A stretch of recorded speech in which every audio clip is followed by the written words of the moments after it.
What up, y'all? Welcome to the Underground Sound, the podcast for your mom's ass. My name is The Sheep. I'm the host of this show, and today we're going to be talking with the Hardcore Homosexual. That's right, we're going to be talking with indie wrestling star Peter B. Beautiful. We're going to be talking about his days started out as a backyard wrestler to founding UPW Pro Wrestling, the rebirth of UPW Pro Wrestling, where everything's headed, and everything in between. It's going to be a great interview. We got a lot to talk about, so I don't want to waste any more time here. Let's get right into it. The Underground Sound, Peter B. Beautiful. Check it out.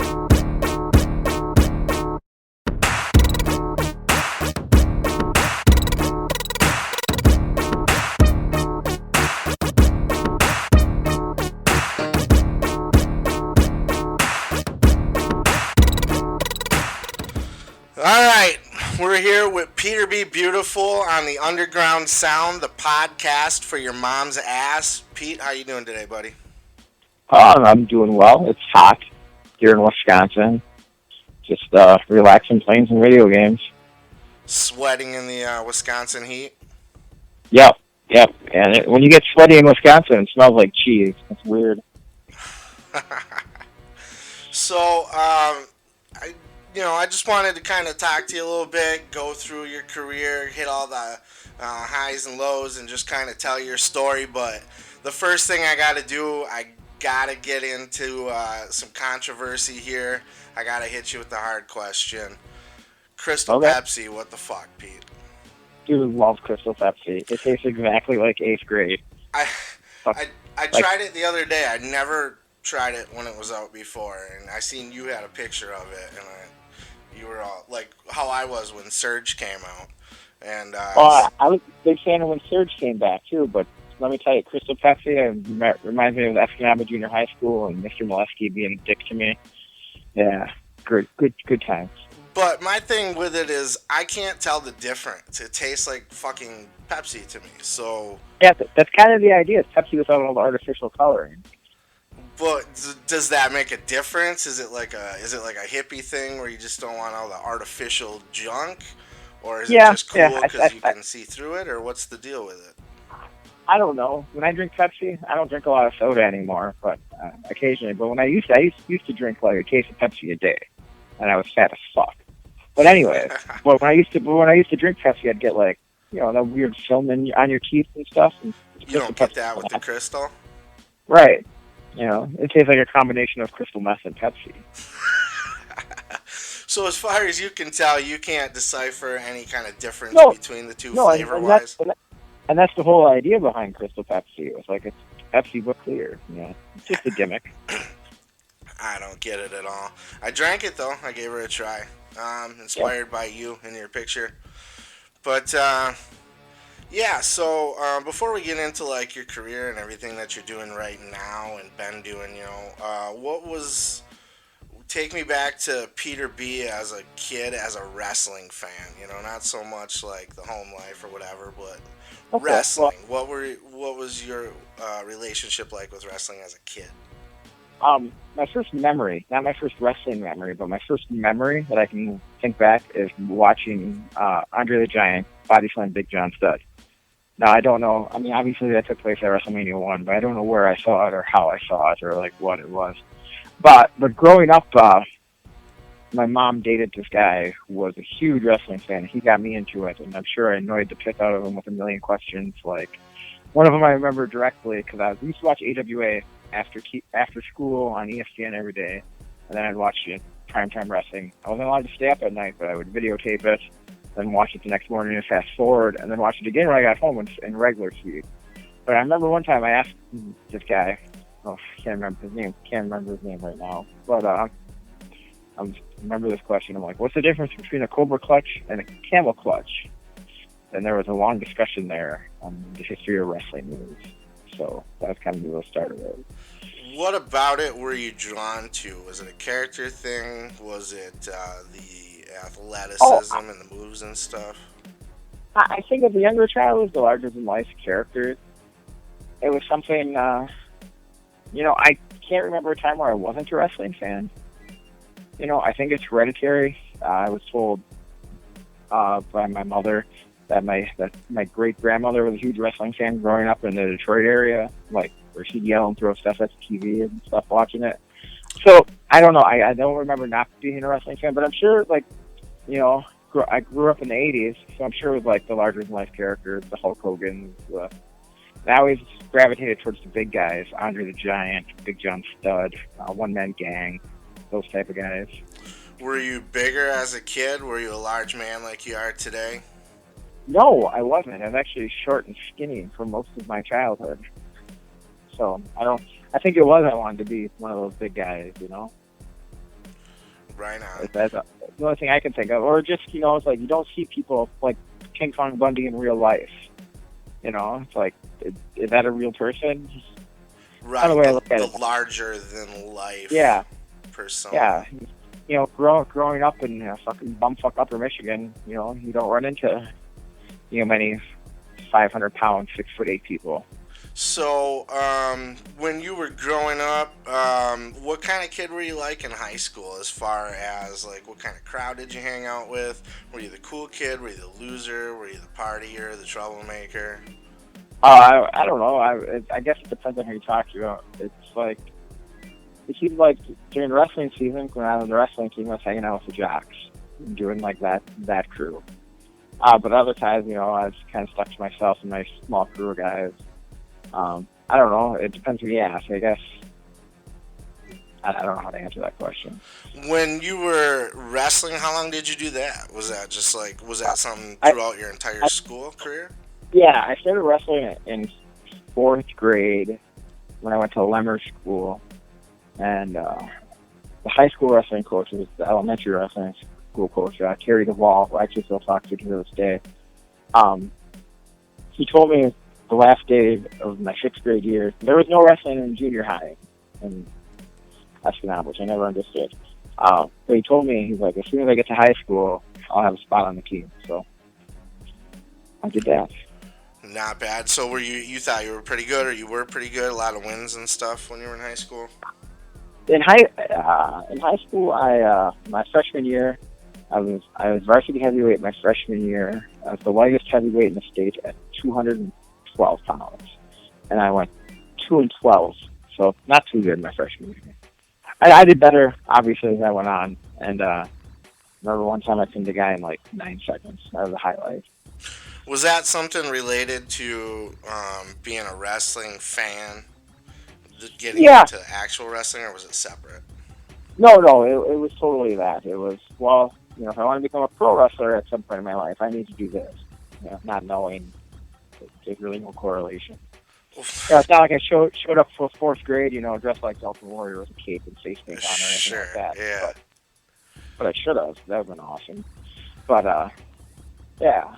No, it was just, I figured, my whole life, I've always said, when I become a pro wrestler.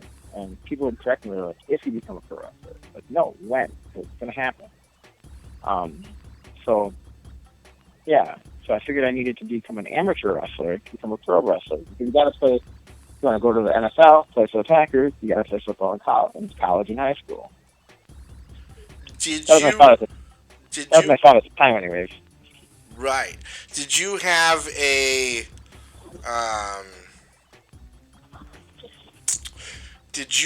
concept of what it took to get into wrestling at that time? Because when everybody's saying if you're a wrestler and you're saying when I'm a wrestler, not a clue. I mean, at that time, was it like I'm just like TV, WWF wrestling? Yeah, I mean, not a clue how to get into the wrestling business. I only went to a few live shows when I was younger. AWA did a show at the State Fair with like Sergeant Slaughter on top, and I remember going to that and talking to Sergeant Slaughter for a while. What State Fair? Yep, at the UP State Fair, yep. AWA did a show at the UP State Fair? Yep. No shit. What year was that? Yep. Fuck, I don't know. 88 maybe, 87. I was pretty young. I remember talking to Sergeant Slaughter was there. Greg Gagne versus Kurt Hennig was one of the matches. Medusa was there. Yeah, it was a hell of a show. And then I think like 7th or 8th grade, there was an independent show in Unison, Michigan, where my dad worked in Unison that he took me to. And that's where I want to go because Norman the Lunatic was on the show, and he was one of my favorite wrestlers in the old WCW. So I was like, oh my God, I gotta go see him. Little known at the time that he was actually from Upper Michigan. But that was amazing because that was the first time I ever bonded with wrestling with my dad, because he used to watch it as a kid, and he loved Baron von Raschke, and he was on the show, so there was all that. So those, and at that point, it was like, oh fuck, there's this little skinny kid that wrestled the opening match of the show, and I'm like, well, this fucking guy can do it.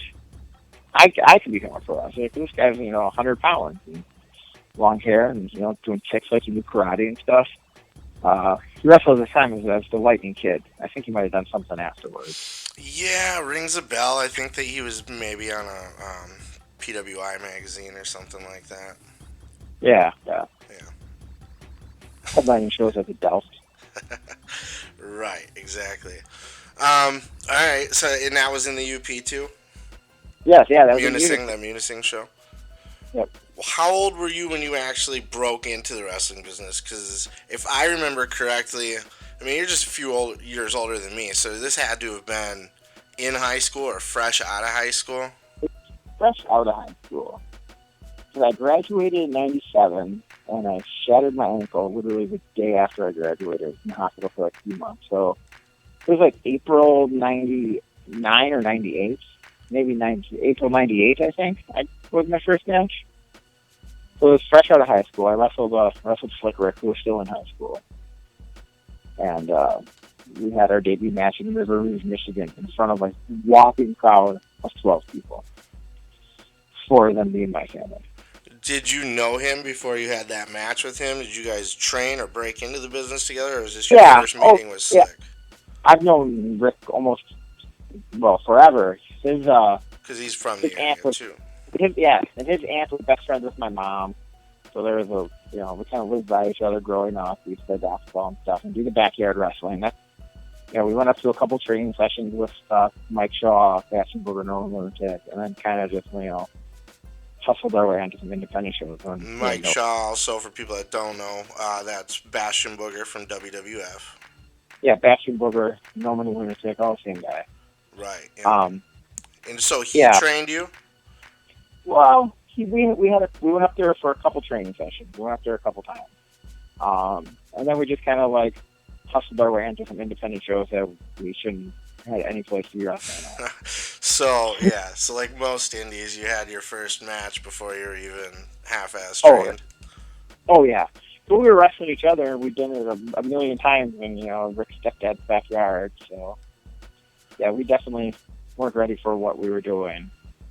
But I would imagine growing up with him and doing the backyard stuff, at least it's like you're not in there with somebody that you don't have the chemistry with, or, at least he's at the same skill level as you, and you guys can maybe even fake your way along, or, pull off some shit.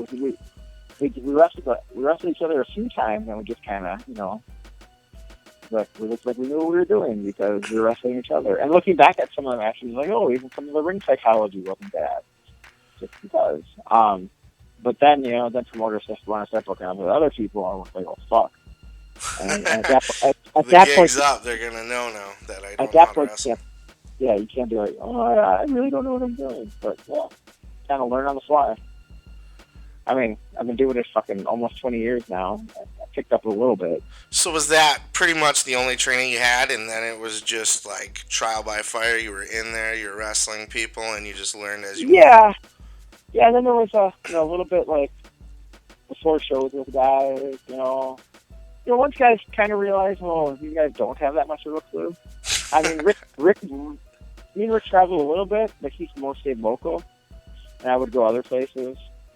I moved to Wisconsin and started working with a group called Badger State Wrestling, and they were really helpful. Like, taught me ring psychology and just basic stuff like I didn't know that fucking we should have learned.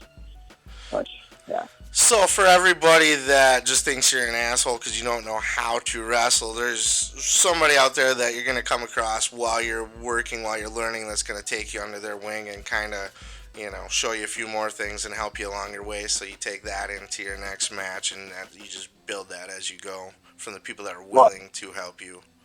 Yeah, I mean, yeah, if you have a passion for it, there's always someone out there willing to help. But on the same note, if you go into it not knowing what you're doing, you're going to get your ass kicked, and somebody's going to rough you up, and that definitely happened to me. And I got my ass kicked numerous times because, just a little shit I didn't know how to do. And looking back, like, I've a couple real famous ass beatings by Ian Rotten, and looking back, I'm completely understand why that happened. Yeah, and I have that on my list of something I wanted to bring up. I was a little bit later down the line, but you brought it up. We might as well just go there.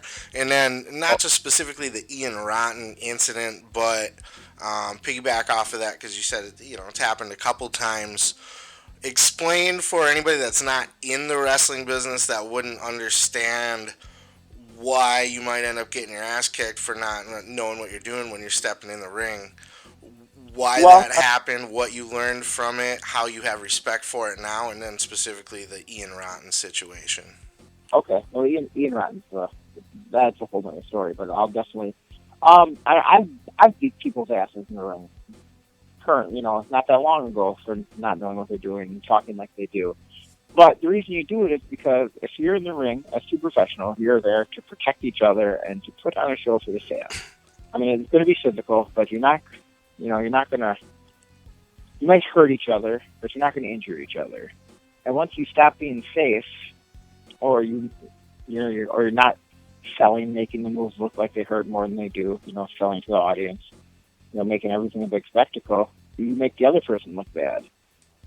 So, in order to save yourself sometimes, you'd have to take business in your own hand and legit hurt the person, Get that reaction out of them. Yeah, smack them around a little bit, because if they're not acting like shit hurts, I mean, anybody who's had a match knows does hurt, but make it look bigger than it does.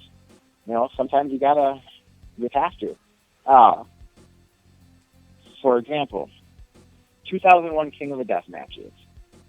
For people who don't know what it is, King of the Death matches is the top hardcore wrestlers in the world in one tournament. Hardcore wrestling, deathmatch wrestling is with weapons and different props that you don't see in a regular match. I was invited to it, and I thought I was the fucking shit. Because, oh yeah, I'm so goddamn cool. And I started running my mouth on, message boards and stuff back in the day about how I'm fucking badass and I'm tough and stuff. And obviously this got back to Ian Ryan and his crew. But we started the match and everything was going okay. And he hit me with something, and instead of selling, I just looked at him. Instead of acting like whatever hit me was hurt, I just looked at him. And he was looking for a reason to fuck me up. Mm-hmm. And I had it coming, and I talked to him about it since then, and I agreed with him. You've worked with him since then, haven't you? Oh, I worked with him. Yeah, I actually worked with him 2 days after that match in Milwaukee. Got my ass kicked again. But then 10 years later, I had a match with him at the Dells. I went back down and wrestled for him for IWA again. Yeah, we've done some stuff. So what's the psychology behind that? Because he kicks your ass in the first match. He's upset with you over something, but yet now it's, hey, why don't you come work with me again? Did he... Well, the match was already booked 2 days later. So that happened in Louisville, Kentucky on a Friday. 2 days later, I booked against him in Milwaukee. Okay, so that didn't have anything to do with you guys making peace or him respecting you finally, nothing like that. Just no, because he roughed me up. Not as bad, but he roughed me up again in Milwaukee. Yeah, and then many years later, we ended up talking and stuff, and had a match there in Escanaba, Michigan at the Dust, and finally got my comeuppance, and I beat him with a little bit of help from my crew, and I had a good match, and we've been okay ever since then. Right on. So, now that you have more experience, you're a professional, right. Working with him is probably a breeze at this point, and he's comfortable with you at this point. I don't know if working with the Rotten brothers, or Axel could ever be considered a breeze. But, I mean, they get through it. They're both very tough individuals, that's for sure. And I don't think you can ever call anything in a death match a breeze. That shit hurts. What was the allure to the deathmatch scene for you? Why did you go that route? I didn't know how to wrestle. So, if I get a reaction thing, I would share it and somebody with it. It's easier than doing a headlock takeover or whatever. Granted, I mean, I can do that shit. I can wrestle and do regular matches, and I've been doing more and more of them over the past few years. But at the time, like, I was drawn towards Cactus Jack and ECW and Ian Axelrod and fucking Abdul the Butcher and shit like that. So that was like, holy shit, this isn't like shit you see. You know, these are guys that are going out there blooding each other up, beating the shit out of each other. So it's like, wow, I want to do that to get that kind of reaction. The way that they made me feel is the way I want to make other people feel. You know, just the intensity of violence. You know, because nobody ever watched a Hulk Hogan match and go, holy crap, they were really fighting, you know? Right, yeah. Yeah, so I can see that, especially being, like you said, not really that great of a wrestler at the time. You're newer. It's kind of a way to... it's something you're able to do when you're in the ring without having to really have much skill or expertise at it, right? Just...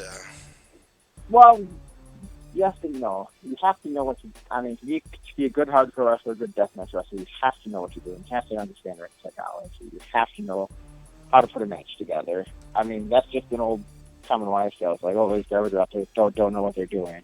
And there are some that don't. And, you know, even when I was getting into it, I still knew how to make it flow.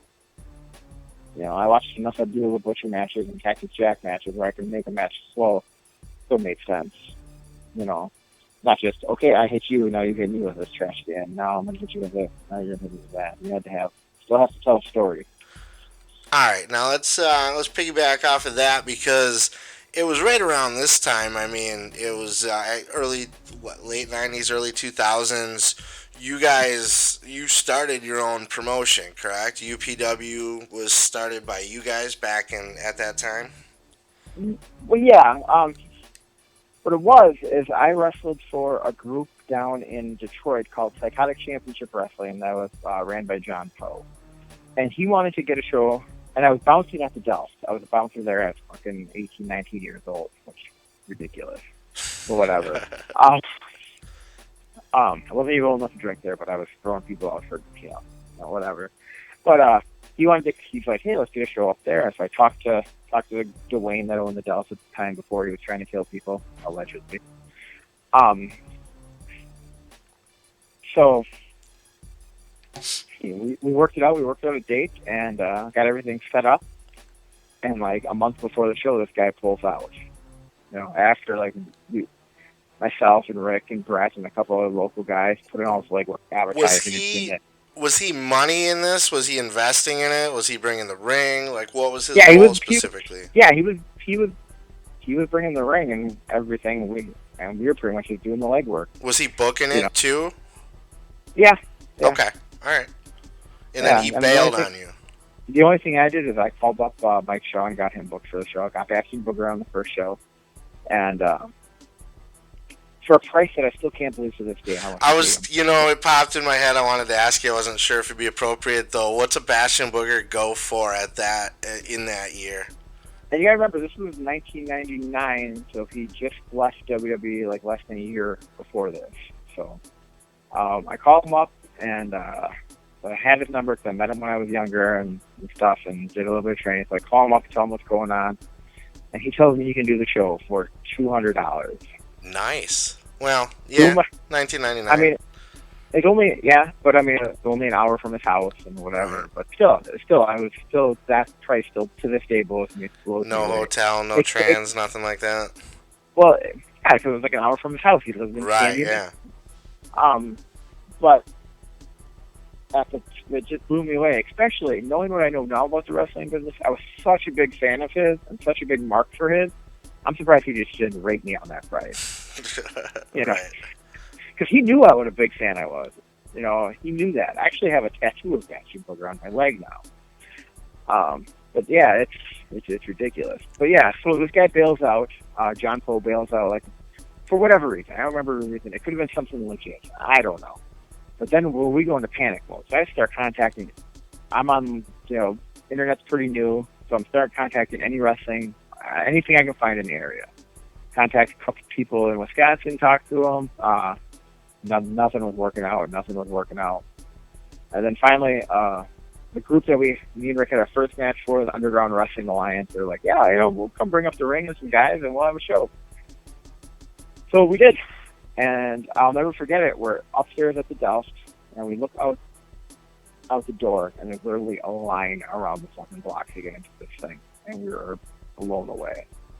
It was first show. Yeah. I mean, there hasn't been wrestling in SNL for a while, and then, still got a guy in high school that was on the show, and, former WWE guy there, so it was in my fucking mind, that this was happening, and how many people were there on a fucking Sunday afternoon, And that's the only way we could get the building, if we did it Sunday afternoon, because nothing's going on at the bar on Sunday afternoon in February anyway. Right, yeah. What year was that? You said it was 1999? Yep, 1999. First show was February 99. I remember we were doing, me and Schizo, I said I recorded a podcast with earlier. Me and him were doing shows at the rap shows at the Delft in 2001, so about 2 years after. Might have been the same lady though, because she was doing Sunday afternoons strictly because there's nothing going on. So she was fine with renting out the building, and we, just same as we always do, just take over the whole building, put on our own show. We've been doing that since back then. You too? Right. It's kind of the same thing. Yeah, they got concessions and we got the building. Right. Yeah. Good old Sunday afternoon. It worked out. I mean, it makes sense. I mean, win-win for them. Football season? Well, I guess we did it when the first show was February, so it had to be football season. I'm sure we had to go around football schedule. Yeah. I don't remember. It was a long time ago. So did you put this card together? Were you the booker here then? I booked my guys. I booked at that point we turned UPW. At the time it was Ultimate Professional Wrestling. And then the UWA guys booked their guys. So was this officially a UPW show, not a UWA? It's I think officially it was a UWA show. It has some kind of evolved into when ever talked about it into especially local history. It's the first. I consider it the first UPW show. Okay, and then how did that show turn out, and where did you guys go from there? How many extra shows did you end up doing? That sort of thing. We did one other show at the Delft, and some guys from Detroit ruined the Delft for us because the guy got on the microphone and was fucking this, fucking that, swearing, being a guy from Detroit, I guess. And at this time, they probably would have preferred it to be a little bit more family friendly. A little bit. It was a little bit too much for them. To the point where whoever, I don't remember her name, that was managing the bar at the time, came down and was just cut the microphone off, and so. Harsh. She shut the show down while it was going on? Well, not the show, just that segment. Okay, gotcha. Yeah, and that's when me and Rick did the Fans Bring the Weapons match. Nobody's ever seen anything like that up in the UP before, or pretty much in the Midwest. That was kind of a new thing. We did a flaming table years before the Dudleys ever did it in ECW. I don't remember who came up with the idea or how it happened. Well, Rick came up with the idea. He was dead set that this was the finish. In fact, at one point, I told him I wasn't comfortable with it, and he was like, "Well, I'm just not going to wrestle," and powerbomb me through a flaming table. Now, what was his skill set around this time? Was he about about as experienced as you? Yeah, Same about training level. About experience me, but Rick has always been incredibly athletic and charismatic, and so. Back then, I remember I was at the Fans Bring Your Own Weapons show, and I remember Slick specifically. I knew who he was outside of that, so I was interested in seeing him wrestle. And I remember he had the long blonde hair, and he had the khakis with the wife beater on, and he was just pimping Slick Rick, Yes, he was. He had the Backstreet Boys haircut. Hey, it was style at the time. I mean. Oh, it was the thing at the time, yeah, for sure. I was trying to tell him to get back to that, but he doesn't. Just bring the whole look back. Yeah, no, just the hair. Yeah, it wouldn't be hard to bring the look back. I think that's what Rick wears on a regular basis. Pair of khakis and a white beater. What went into your character, the hardcore homosexual? What was that based off of? Okay. it wasn't always the Hardcore Homosexual. Peter Be Beautiful was a character that's kind of been played around with for a while, but it was the world's sexiest man. Kind of Playboy Buddy Rose, I'm chubby, but look how sexy I am, type thing. Sure. The name comes from Johnny B. Bad, obviously, the WCW character. Yeah. Kind of ripped off on him. And I was wrestling Rick in my first or second match, and the crowd started chanting "homo" at me. Homo, homo, and I got pissed because I've talked with the list my whole life. So people call me fag and gay or whatever, all the time. So I got really pissed about this. And then I used to have a video of the match. You actually see me stop and just glare at the crowd, But that actually made more because they thought I was, working them. So then at one point during the match, while they're chanting this at me, to be fair, my character was pretty effeminate as it was. I wore these little cut-off Davy Dukes and with glittery shirts, so whatever. So as the crowd was chanting these slurs at me,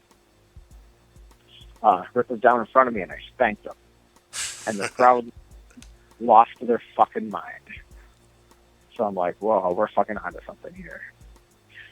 That's kind of how that evolved. So you were just getting a whole lot of heat because people thought you were gay, so you might as well just run with it and be gay and put it in their face and make them uncomfortable with it. Right, and the characters evolved so much where it's like, well, I'm gay, well, I'm dressed in all pink, but now I'm dressed like this and I'm going to beat your fucking ass,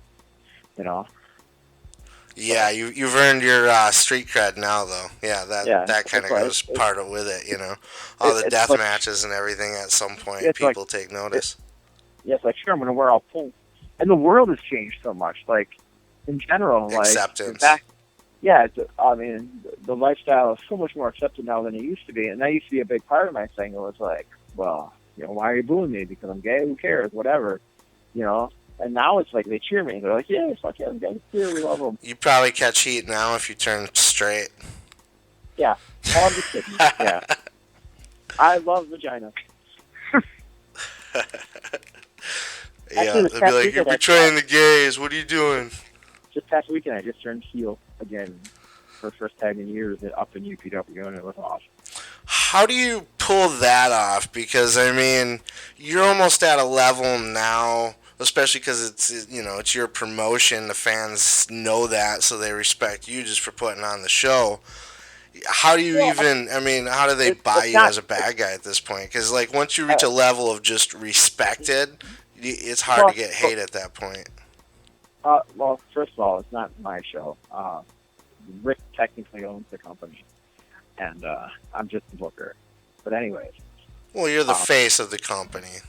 I'm one of them, I would say. You're the name most associated with it, for sure. I would say. He's a little bit more background in the public eye. From what just from an outside perspective, anyway. Okay. So we have this new hot baby face that's everybody loves. That was Joseph Schwartz. He was a bad guy. He was a bad guy. Everybody hated him. To the point. His whole angle was not to close down the company. He hated his fans. He hated everything. He took the belt away. Didn't defend it. We had to get a legal injunction to get it back and stripped him of the belt. All this fun wrestling bullshit. Okay. He came back 3-4 months ago, and the plan was to bring him back as a bad guy, but the crowd lost their fucking mind. They love him. It's crazy. He hasn't done anything different. He had no big baby face turn. In fact, his character is the same. And the crowd's loving him. So he wins the deathmatch tournament we had this past weekend. I won the year before, so I go to present him with the trophy. And the crowd's like, yay, they're friends, yay. And I kick him in the nuts. There you go. I cut a promo about how the fans are a bunch of fucking hypocrites. And, this is the guy trying to close down the company, and you guys are cheering for him now. Well, I've been here every goddamn month, busting my ass. Yeah. And that makes sense, too. That's something, people can understand your point of view of. Less people in the crowd crying because I broke their fucking little hearts. Some lady in the crowd was wearing my T-shirt, and I'm like, you don't even deserve to wear that shirt. Do you see, being the good old UP crowd that they are, do you see a lot of people that still like just buy into everything, hook, line, and stinker? I think in general people know, like they know what's up. I don't want to totally break kayfabe here, but I tell them all secrets. I think people know what's up. But I think once they walk in the door, a lot of people want to forget. They want to take that 2-3 hours of their life and just check away from the world, be entertained, swallow, suspend disbelief for a while, cheer the bad guys, or cheer the good guys, boo the bad guys, and whatever happens, happens. And, so I think, most of them are in on the tricks. All right, no crazed ones trying to knife somebody or anything like that. Oh no, there's some fans that don't seem to understand. There's definitely some. I mean, we are talking about wrestling fans, which is the highest and the UP, come on. Right. Well, I looked up where I was going to go. Not the highest common denominator there.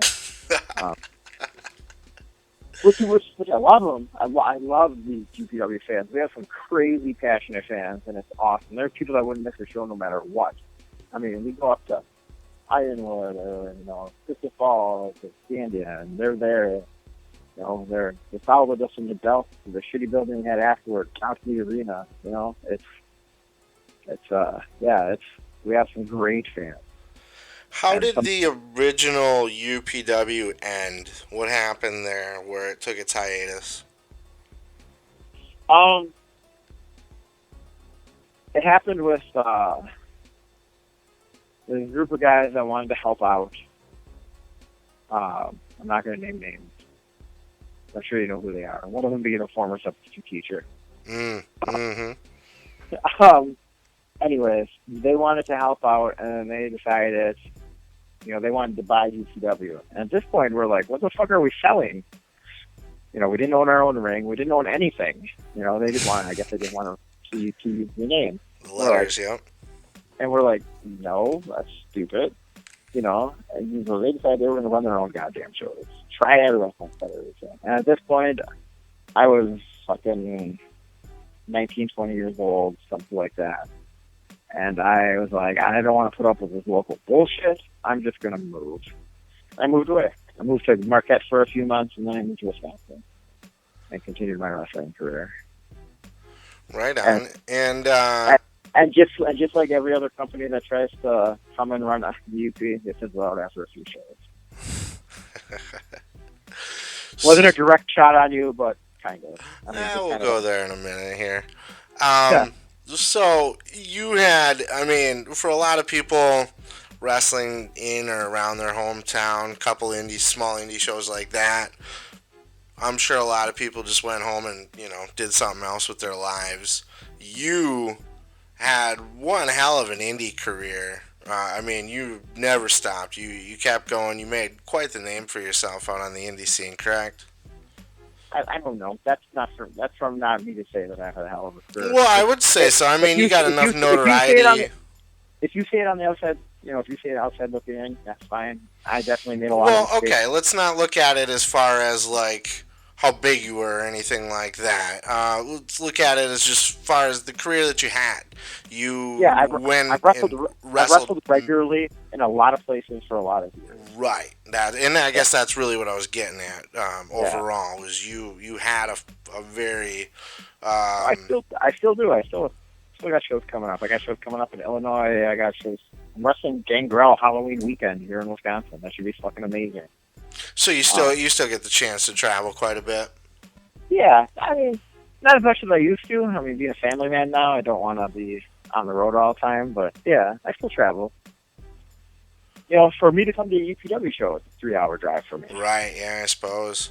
That's a monthly trip, right? Well, it's a month you're running. Yeah, so I've done more in the business than most of the guys from the UP have, I would say. There are guys better than me. I might not get along with him personally right now, but Brian Skyline's a far better performer than I'll ever be. He just needs to get out of the bubble. And it takes that to really make something of yourself. Because, I mean, me doing my rap career, I mean, it was, you know, I'd travel. I was doing shows in Wisconsin, doing shows in Illinois, doing shows in Right. Ohio, doing shows downstate when I lived in the UP. You got to travel, you got to get out there, you got to get in front of new people, you gotta Right. put yourself into the business, out into the industry, and that's where things can happen for you.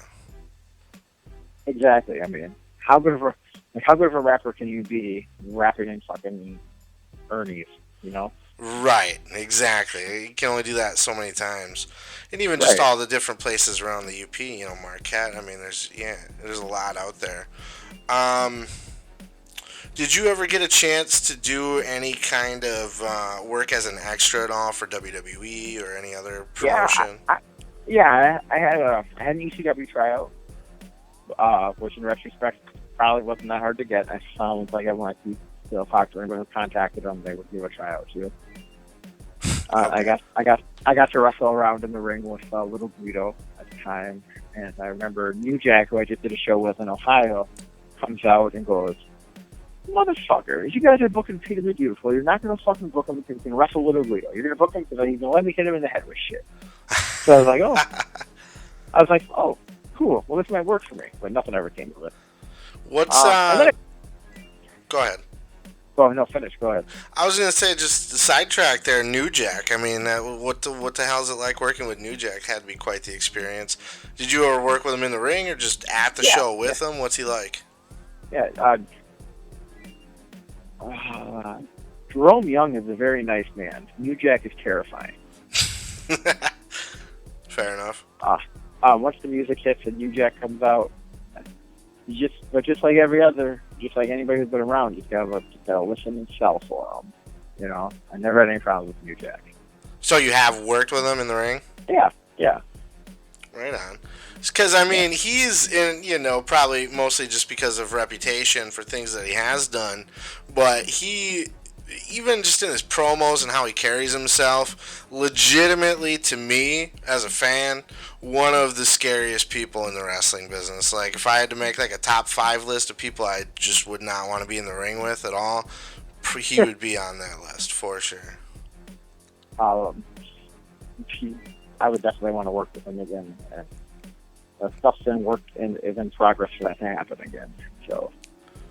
Right on. Plan on possibly bringing him up north? I can confirm or deny nothing. Fair enough. And you know, like, most of everything I watched with New Jack was all ECW stuff. Right, that's really all. Well, he did Smoky Mountain. Yeah, well, that's where I was going with that. I was watching the WWE Network the other day, cheap plug, and I was watching the Smoky Mountain episode. He came out and cut a promo. It was the same episode where Jericho just bled everywhere like fucking like a stuffed pig. But New Jack came out and cut one hell of a goddamn promo for, you know, back in, 1993, fucking... Right. In the South, yeah. Yeah, it was great. And in the South, I mean, that character worked down there because they were legit racist down there. They're, like, holding rebel flags in his face and everything. Yep. Oh, yeah, for sure. Yeah. No, New Jack's a hell of a performer. Obviously, he's made some mistakes and done some bad shit. But I think that also adds to the legend of New Jack. If he was as crazy and as violent as everybody says he was, he wouldn't be performing for the past, 25 years. People would stop booking him. Right, yeah. Well, yep, absolutely. What was it, I know you had the chance to work at least one gathering. What was that like for you? I only worked one gathering, and it was easily one of the most surreal moments of my wrestling career. Like, just fucking debauchery. The gathering itself, or just being around all the workers that were there that day, or? Yes. Well, I was there for 3 days. Camping in the back, not being sober the entire time I was there. It was just ridiculous. Yeah, and the number of, like, quote-unquote wrestling legends I met or spent time with was just absurd. Having breakfast with, like, Dirty Dutch Mantel, He told me aside, he's like, hey, I need to my doctor, come here. So I just talked to him. Or the big Cadillac pulling up and fucking the Rock and Roll Express getting out, and they look at me and they're like, kid, take us to the drug bridge. I'm like, so here I am walking with Ricky and Robert. We're going to the fucking drug bridge. We pick up Balls Mahoney some point along the way. And we all have these backstage passes on the say wrestler. And anybody who knows anything about the Juggalos, they love their fucking wrestling. Mm-hmm. And people are just handing us drugs. Just handing us shit. Like, I don't know what the fuck happened to this. My drug circle is pretty limited. So literally, people are just handing me pills and stuff, and I'm just reaching behind me and handing them back to Balls Mahoney. He's taking it. Like, I don't even know what this shit is, but here, have it. Yeah. Yep. That's exactly what was happening. I was at that. I don't think I was at the gathering you were at, but I was at that same, the same facility or campgrounds or whatever the hell it is with the drug bridge. So I know what you're talking about. That just absurd. It's the gathering is it's you have to experience it. It's absurd. I'm not a big fan of the Insane Clown Posse. I never considered myself a Juggalo or even a fan of the whole Juggalo culture until I spent time with there. And then everybody's so, family and mellow, and, just wanted to get along and have a good time. So it was pretty cool. I ended up talking with one guy, a big fat Juggalo guy that was hanging out outside the wrestling area for like an hour about old school wrestling and how excited he was about the upcoming Legend show and stuff. I had no idea who this guy was. Fucking hour later, I see him. He comes talk to me. It's fucking Vinyl J. No fucking clue. He's all painted with his paint off. Yeah, he didn't have his paint on. So he came to me all painted up. Starts talking to me again, and I was like, "Wait, what the fuck?" Blew my mind. I mean, where else can I say? Like, I got paid to sit through a fucking Vanilla Ice concert or fucking on so much goddamn whatever I was on. I don't even know. Well, Vanilla Ice was probably a good concert, though, right? Oh, Vanilla Ice was great. They had Vanilla Ice and MC Hammer there the same year. It was amazing. and I may or may not have partaken in some recreational activities with Charlie Sheen while I was there too. Was this pre-AIDS or post-AIDS? Well, I don't know when he got the AIDS, but it was before it was public. Okay. So hopefully then that's good, yeah. Right on. So yeah, gathering's a fun time and everything. Definitely just wanted to get your opinion on that. Yeah, I would recommend anybody, just go check it out. It's ridiculous. In the wrestling too, I mean, aside from the debauchery and the drugs and the craziness, they put on one hell of a wrestling show too. I got to watch. I swear to God, this is the main event of their Legend show. It blew my fucking mind that I couldn't imagine how much this match cost to put on. It was Roddy Piper and Bob Orton against Terry Funk and Mick Foley. Yeah. It was fucking... Yeah, it's like, I got to watch that match happen in front of me. It was like, holy fuck. So, years later, your UPW closes. Within a year, did you run about a year, or how long did the first run go? We went for 4 shows. It was about a year. Okay. Then come around, what year was this? 2009, 2010, the rebirth of UPW?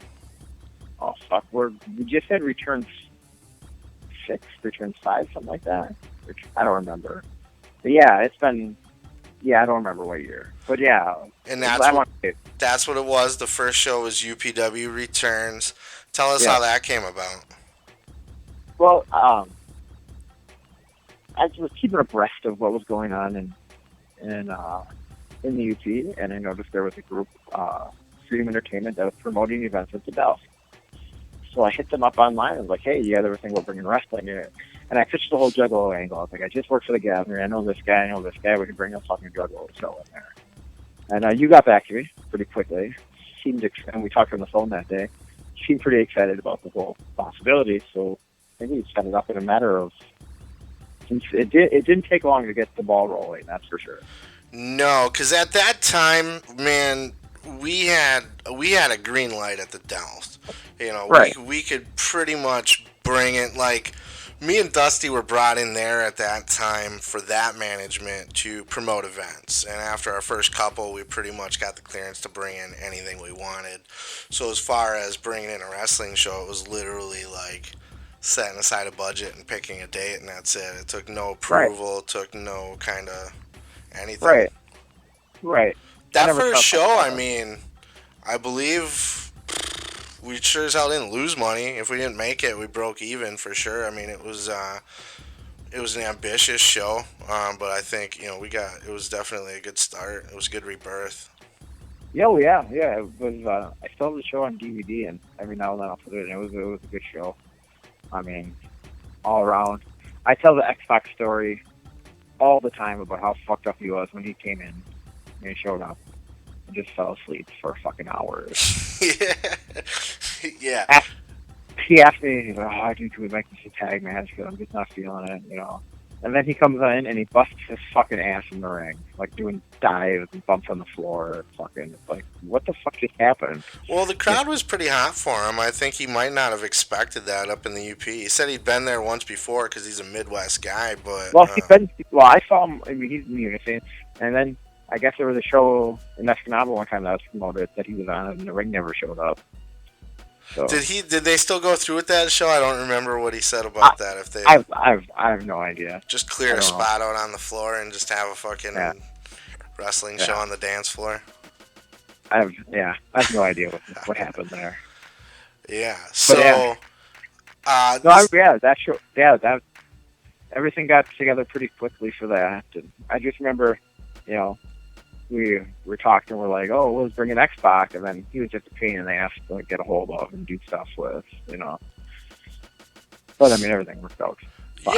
Yeah, he showed up fine. I think there was a flight issue the night after. I remember waking up at like fucking 4 or 5 in the morning. I think it was you calling or texting me saying, hey, you gotta call Xbox, something about his flight. So I'm calling him and he's like, I don't even remember what the issue was. I don't know if we had to reschedule or what, but it was interesting. Whatever happened, I'm sure it was his fault. So, so I think at that time, I don't know that we intended it to be just like a one-off, but I don't know that it was necessarily in the plans to, start the company up and just make a full run of it. But I think with the success of that first show, and then I think a lot of it had to do with how excited the fans were about everything. Right. You know? Yeah, like the fans being just fucking into it, like stoked. You know, and we definitely built it. You know, writing the show, it was written where we could definitely come back and do some stuff. So. Yeah, and we did. I think the next show was probably just like 2 months after we did Returns in June, and then it was and then it was September. And we had time. Yeah, in September we did. I don't remember the name of the show. Whatever the Outlaws were on that show. And then you started bringing in a lot of new characters, a lot of people that are like UPW veterans at this point. I mean, these were the shows that were Melvin's first show. This was Nathan Gust's first show. Tyler Jackson. Yeah, literally that was their guys' first show. Like, they hadn't even worked anywhere before that? Like, Melvin had some training with Brett with, like, the Triad Wrestling Federation. And Gust and, like, that crew of guys were, like, backyarders with a ring. You know? Now, did this come along at the same time? Like, the whole region, I mean, there's so many promotions, and I would say, if you're wrestling in that region, I mean, you can pretty much find work every weekend, no problem, between the different promotions that are running up there. Did they all kind of start around the same time, or was all this shit going on before we did our first show, or how did that Oh, yeah, play out? there's always been a bunch of shit in Wisconsin. Yeah, for sure. Well, I know ACW had been around for a while, but then, there's, ICW, there's... Yeah, that's all in Milwaukee. Brew ICW. City. Yeah, they've all been around, yeah. Okay. For sure. Yeah. And I think it was around this time, too. I don't know if it was... it had to have been our first show. Maybe not, though. The night before, we were doing a rap show at Barron's. It was the first show, yeah. Yeah, and me and you had planned to do something to do a little stunt. That fucking thing, people bought that shit. That was so great. Right. the whole Yeah, like people were like ready to get on, like trying to split us up and everything. I was on the floor, not splitting us up, but like holding you right, off. People bought that shit. right. As well they should. Because they're like, holy fuck, these guys are fighting in a bar. Well, maybe they or maybe they really dislike each other. You Yeah. I mean, the biggest thing in wrestling is you got to get people to suspend disbelief. Because people are walking into a wrestling show going, "Well, this shit's fake." Right. So you get them to question that. And They're it's cool for me because I wasn't from the wrestling business. I'm very familiar with it, a huge fan, but like not in it, in the local entertainment scene, but not that. So to be able to kind of work the crowd a little bit like that, it was fun. Because I'd never really done anything like that before. right, totally. I mean, we built up that fucking angle for months where where I wanted to fight you, and you're like, well, I'm not a wrestler. And then we did the cool shit where Raven came in. That's still one of my favorite moments of my wrestling career, just to surprise Raven. Yeah, man, that was big. And, it took a little balls to do that, too, because when you're paying money for somebody like that, you want to be able to use their name to draw people in. But, right, but I mean, we already have, I remember breaking it down for you. I'm not going to name numbers here because you wouldn't want me to, but we got Raven for ridiculously cheap. He was going to be in the neighborhood, though, anyway, well, wasn't he? He was in Chicago the night before? He was in Chicago, yeah. So we got him ridiculously cheap for who he is. And like I explained to you, well, we already have Rhino on the show. And I don't think Rhino and Raven are going to draw any more people than just Rhino. But we fucking surprised them with, we surprised them with Raven. It's like, well, what the fuck? We can't miss the next show because, it's just going to show up. Right. So. Surprises like that go a long fucking way. Even if one surprise like that, right. They're not going to want to miss another show, just like you said. Then the next show was Skyline and TW3 and Best of 3 Falls match, and Rhino randomly ran in and fucking gored Skyline. He was a surprise for the next show. Yeah, with the one with Sabu on it. Okay, yep. I don't know if you remember that. He wasn't even booked originally. He just came up with Crimson because he didn't have anything else to do. No, I don't remember that. Yeah, I don't even think we fucking paid him, to be quite honest with you. He didn't wrestle on that show, though, did he? He just did a run-in? No, he ended up wrestling. It was him and the Wheat Man. In Crimson and Skyline? Yep. Yeah, I remember that now. Well, it was the month before Skyline beat Rhino. Like, he fucked him on a win, so that's why he came back to... Yeah. We did 5 shows together? Yeah. 6? I don't know. Spring Something Break like was the last one. Okay. That was the last show that we ended up having with you. We had the falling out after that. Talk to me about what that was like from your perspective, how you seen everything. I didn't quite understand where, like, for us, like, for me at least, everything came out of the blue. And I didn't know what was going on up there with whatever. Everything just kind of came out of the blue, and I felt like, I almost felt betrayed. It was like, what the fuck, we have the other shows planned, try to get through them, and then it was like, well, fuck, now, me and you spent a year building a fucking angle where we were gonna have a match. Yeah. It's like, fucking, let's get this fucking thing done, and it was like, fuck, this stupid. And then after that point, we just went into survival mode. Well, we gotta find the ring, and we just gotta fucking do this ourselves, So the whole thing blindsided you. You didn't... Now... Right. Okay, so let me explain what was going on our end. I think maybe we've talked about it, because we've made peace about this. I mean, obviously, we're talking now. I've been on your shows. Well, here's something funny. At the last show you did, that was originally going to be the last GPW show, and we were running into all kinds of personal and professional issues. And that you made your last appearance at. You had some friends there that were just fucking like, you fuck sheep, you guys, they're booing us stuff. It's like, I literally get on the microphone and go, you guys are fucking idiots. You've been hanging out in the back with us all fucking night. Obviously, we're friends now. Yeah. It was definitely it was heated for a while. So, from our perspective now, because to me it's interesting that you were caught off guard, um, because in our minds, and this I think after talking to you, might have just probably was just paranoia. A lot of it, not to throw Dusty under the bus, but a lot of it had to do with him too. Because me and him were partners on Freedom Entertainment, 50-50. Right. We split, everything was ours together. So with the wrestling, like I said, it wasn't really his thing to begin with, and there were little subtle things along the way that we were picking up on, and in our mind, we felt like you guys were trying to push us out, sort of like when you said that, like Triad was trying to buy out UPW or whatever. That's kind of how we felt. Like we felt like we were partners with you guys, and we felt like there was a show where Slick told Dusty to go home, and this is Dusty's show that's coming out of his pocket that he's paying for. Rick essentially told him, go home, we don't need you. And he went home, and he was very fucking pissed off about this. There were other things like, Rick offered to buy the ring from us, and it's kind of like, well, the ring's like one of our biggest investments in this company.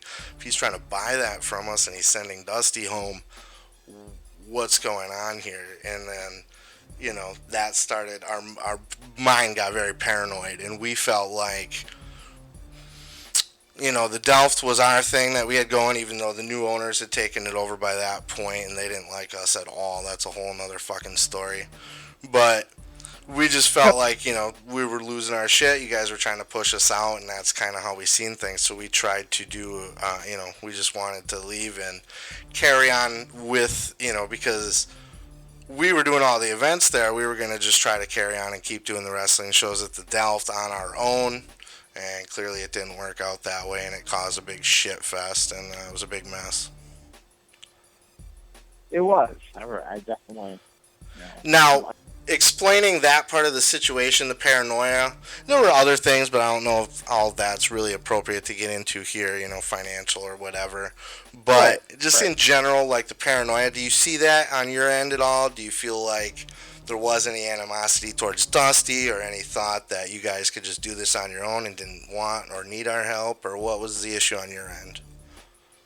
I honestly don't remember. I know a lot of it was financial, like with Outlaws needed a deposit and you guys never had it. Other people had to take care of it. Right, yeah, we either couldn't afford or did not want to spend the money on the Outlaws. We had a budget for a wrestler, but not for that whole amount. Oh no, it was the Outlaws were agreed upon, and then it was and then whatever got flaked out. So but it was because Outlaws together were the same price as X-Pac. Yeah. But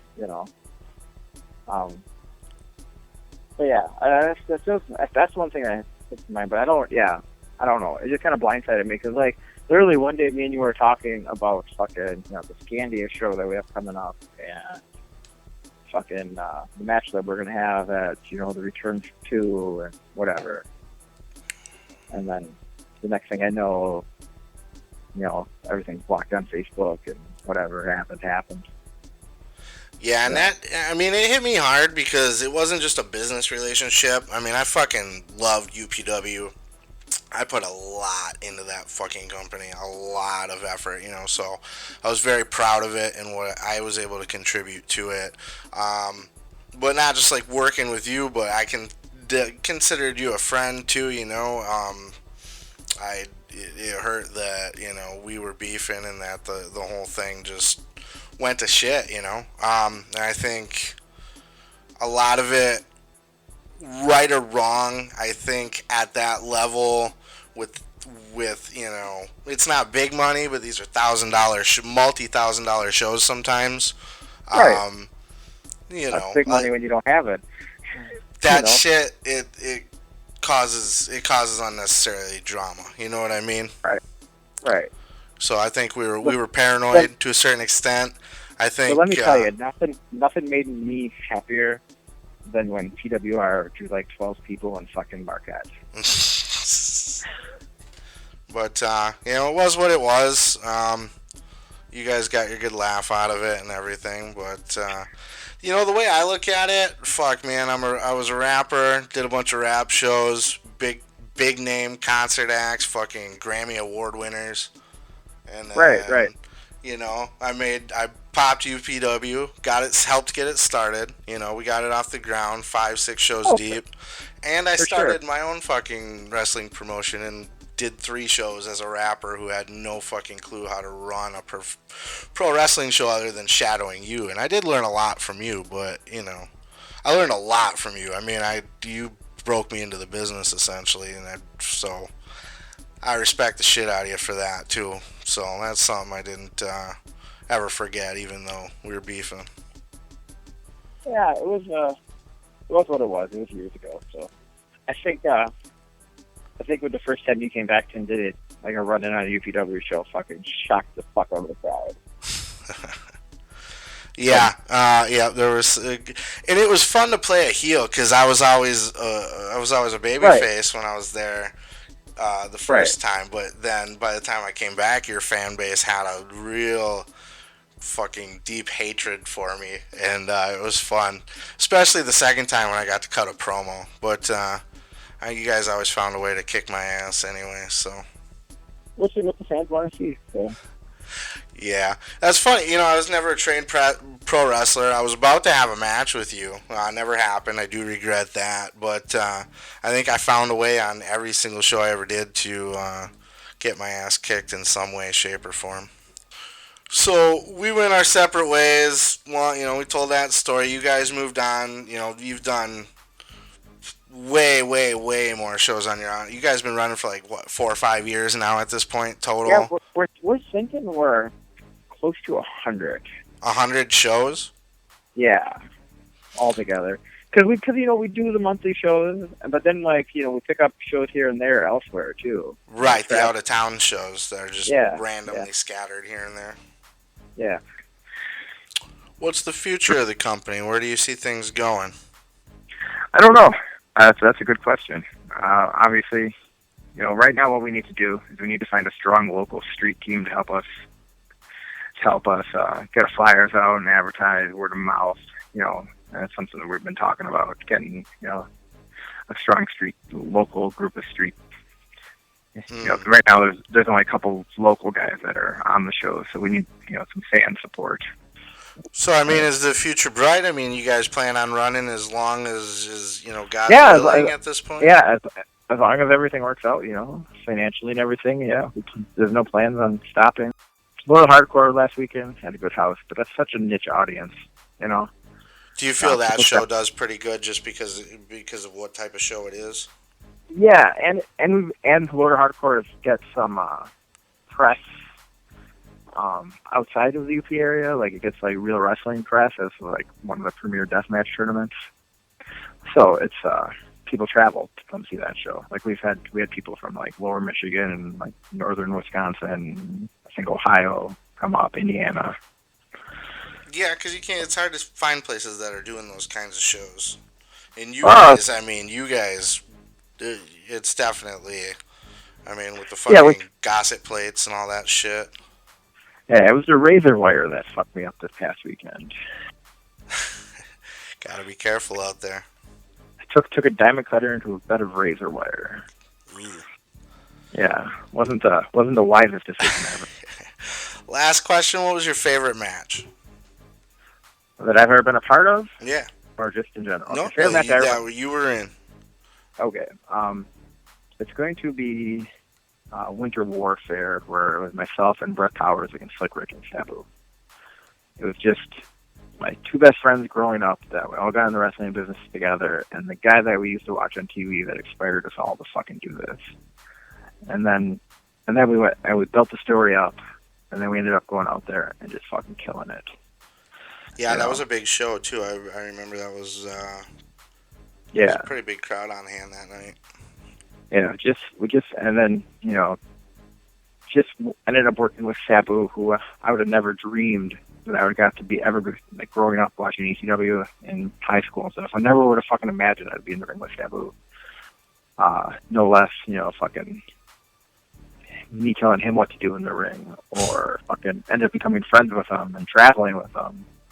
You know, Put you to like this day, blows my fucking mind. Me and Rick used to talk. It's like, who the fuck would ever thought that Sabu would be a regular part of our roster? You know. Yeah, that's like I was saying earlier. You know, you gotta when you're about your indie career, you put yourself out there. You go out and you do these things. Yeah. Shit happens when you actually go out and put the effort forth. You know. You know, UPW booked Rhino versus Sabu, and that was the first time that happened since fucking WWE pay-per-view that they wrestled on.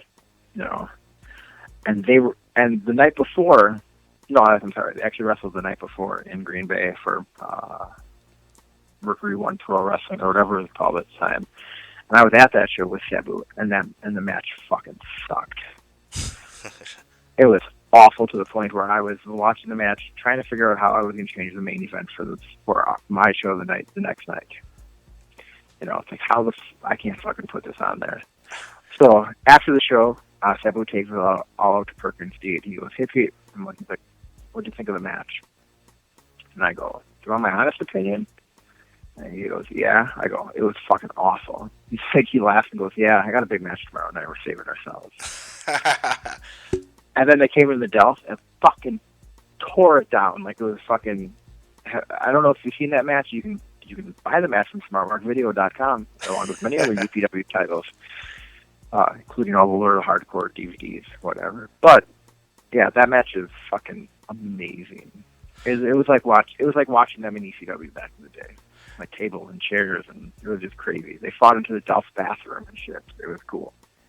All right, well, I'm going to wrap this up here. Anything else? I mean, you got a lot of shit going. You know, you got a company running strong. Anything you want to plug, promote, get off your chest? Anything, final words, anything? I just want to thank everybody who's supported me, supported Peter Beautiful for the fucking past, 18, 19 years. Find me on Facebook, Peter Beautiful. Have a fan page, or if you know my real name, find that. UPW on Facebook, UPW Pro Wrestling Facebook, easy to find.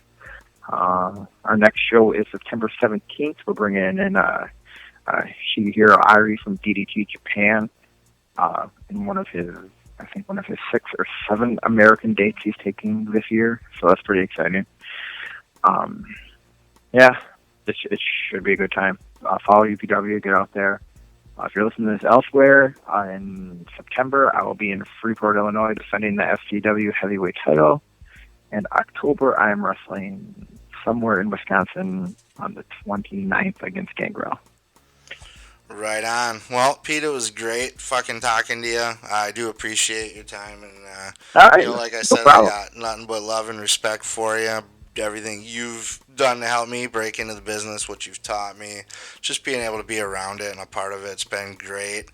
I'm sure there's plenty of shit we skipped over, dude.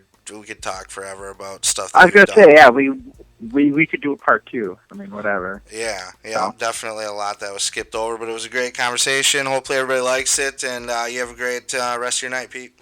All right, thanks, man. Love you, buddy.